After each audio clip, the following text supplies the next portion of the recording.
Hi, everyone.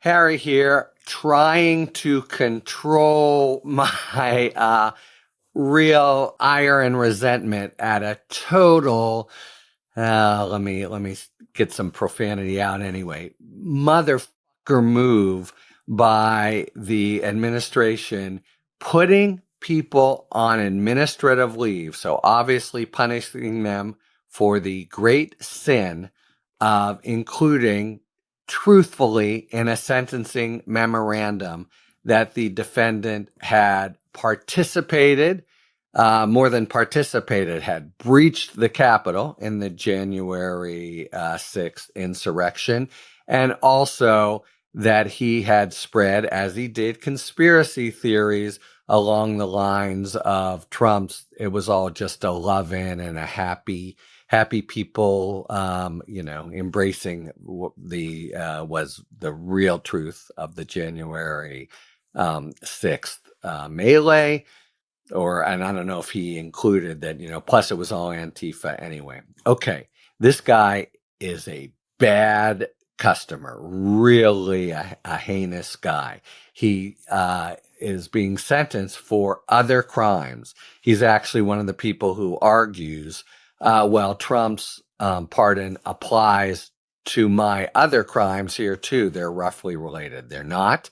And even this DOJ said that they weren't. For some, they said they were. And the Trump-appointed sentencing judge agreed when Toronto tried to argue it to him. So he's being resentenced for crimes, and the Department of Justice recommends a little over 2 years, some community service, and the like. What did he do? He's a terrorist. So he perpetrates a hoax in 2023 saying he's going to cause a car bomb to drive into the National Institute of Standards and Technology. He drives then the next day to a residential neighborhood in Washington, and it's a substantial disruption to the residents and regional law enforcement. The police have to come to the scene of a potential car bomb, and he tried to flee. He leaves his van behind. They look in the van, and they've got just, weapons of war, a CZ Scorpion. For those of you who don't have a room devoted to different firearms, that's a nasty, powerful weapon, let's just put it that way, and a pistol, hundreds of rounds of ammunition in his backpack. All of this was unlawful for him. Then, in addition, after Trump, this is a crime in and of itself, but after Trump on Truth Social actually publishes the home address of Barack Obama, can you imagine the sort of malice and pettiness and immaturity of doing something like that? Toronto, republishes it. And then, he continues to promote conspiracy theories, et cetera, et cetera, et cetera.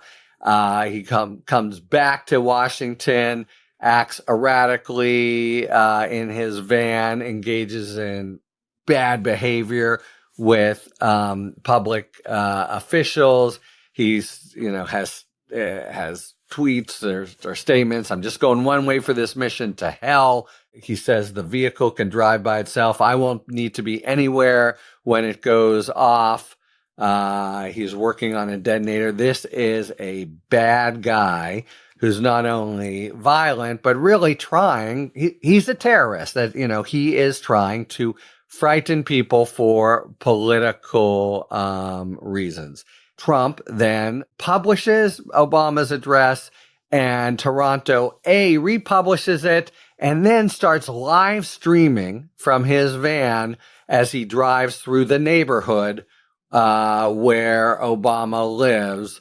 And he says he's searching for tunnels that would give him access to the private residences of different people, including Obama's. Okay, do you get the basic picture? Then he parks and walks around saying, I got to get the shot, stop at nothing to get the shot. The Secret Service, this is all live streamed. If I were them, I'd be watching my every move. et cetera, et cetera. Secret Service then approach him.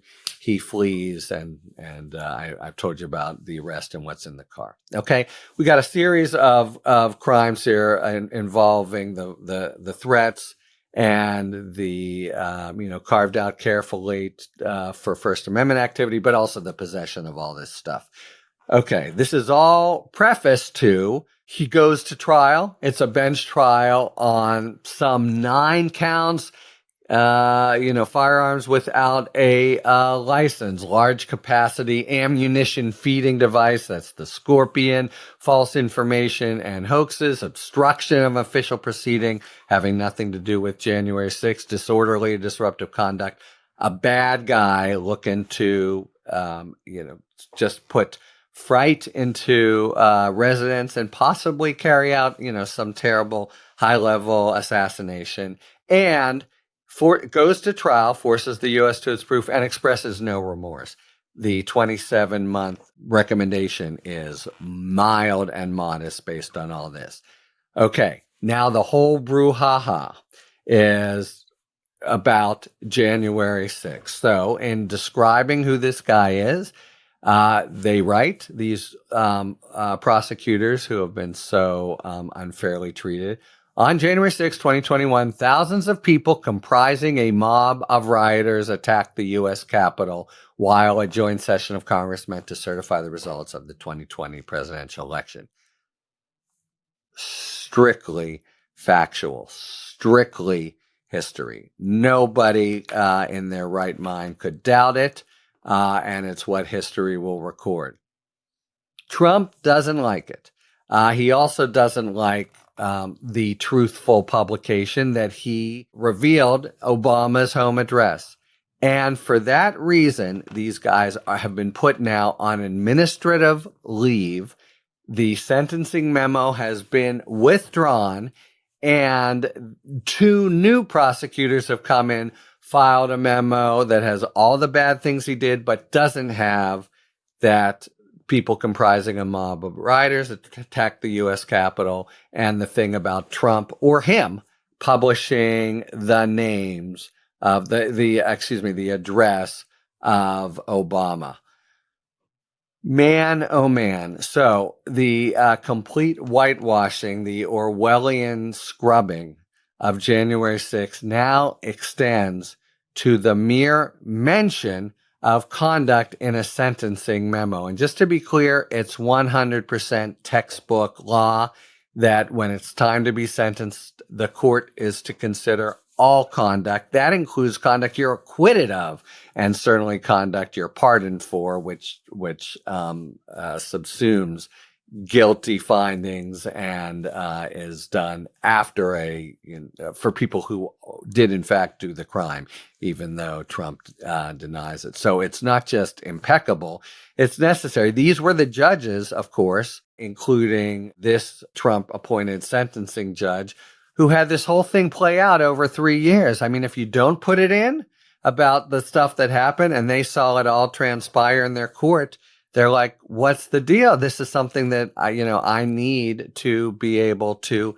consider. So for just putting that in, the hammer comes down, and right away, these people are put on administrative leave for telling the truth in the interest of the United States, for justifying a sentence for a very, very bad, dangerous guy.